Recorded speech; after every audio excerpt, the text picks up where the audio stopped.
कोल्हापूर एका घटनेनं हादरून गेलंय। लिव्ह इन रिलेशनशिप मध्ये राहणाऱ्या मैत्रिणीची तिच्या पार्टनरनं निर्घृण हत्या केली आहे। लग्नाला नकार दिल्यानं आरोपीनं तिची हत्या केली आहे। गेल्या 3 ते 4 महिन्यांपासून हे दोघे लिव्ह इन मध्ये राहत होते। याचा आढावा घेतलाय आमचे प्रतिनिधी विशाल पाटील यांनी।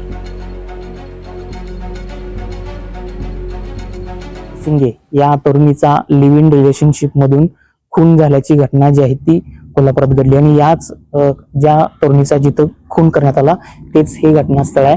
या घटनास्थळावर मी सध्या आहे। कोल्हापुरातल्या करवीर तालुक्यातला सरनोबतवाडी या ठिकाणी असलेला हा रो बंगलो आहे आणि याच रो बंगलोमध्ये ही समीक्षा आणि तिची मैत्रीण आयुषी अंपले या दोघी राहत होत्या आणि या दोघी ज्या आहेत त्या या इव्हेंट मॅनेजमेंटचं काम जे आहे ते करत होत्या। यांच्यासोबतच हा जो समीक्षाचा मित्र होता सतीश यादव हा सुद्धा काही वेळा या बंगल्यामध्ये यायचा। हे तिघे सुद्धा या बंगल्यामध्ये राहायचे। मात्र समीक्षा आणि सतीश यांचं जे प्रेम संबंध निर्माण झालेलं होतं आणि त्या प्रेम संबंधातूनच पुढे या दोघांमध्ये वाद निर्माण झाला आणि खुनाची जी घटना आहे ती घडली। हा तोच बंगला आहे, पांढऱ्या रंगाचा हा बंगला आहे सरनोबतवाडी इथला आणि याच बंगल्यामध्ये 3 जून म्हणजे काल जी घटना घडली या घटनेनंतर संपूर्ण कोल्हापूर हादरलं। या बंगल्यातल्या एका खोलीमध्ये समीक्षाचा सुरी खुपसून छातीमध्ये सुरी खुपसून अमानुषपणे खून जो आहे तो करण्यात आला आणि त्याच्यानंतर ही घटना जी आहे ती समोर आली। खरं तर ही घटना जर पाहिली तर गेल्या 6 महिन्यांपासून सतीश आणि समीक्षा जी आहे ती दोघं संपर्कात होते।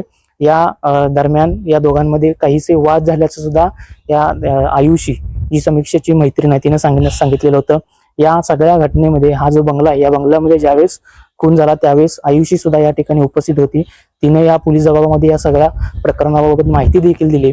याच बंगल्यामध्ये ज्या ठिकाणी खून झाला ज्या ठिकाणी खून झाला त्या घटनास्थळावर सध्या आहे हा पांढऱ्या रंगाचा बंगला आहे ज्या बंगल्यामध्ये समीक्षा नरसिंगे या तरुणीचा खून झाला आणि या संपूर्ण घटनेनंतर लिव्ह इन रिलेशनशिप मधून झालेली घटना जी आहे त्या घटनेनं कोल्हापूर हादरलं।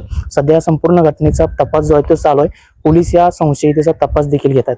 विशाल पुजारी, NDTV मराठी, कोल्हापूर।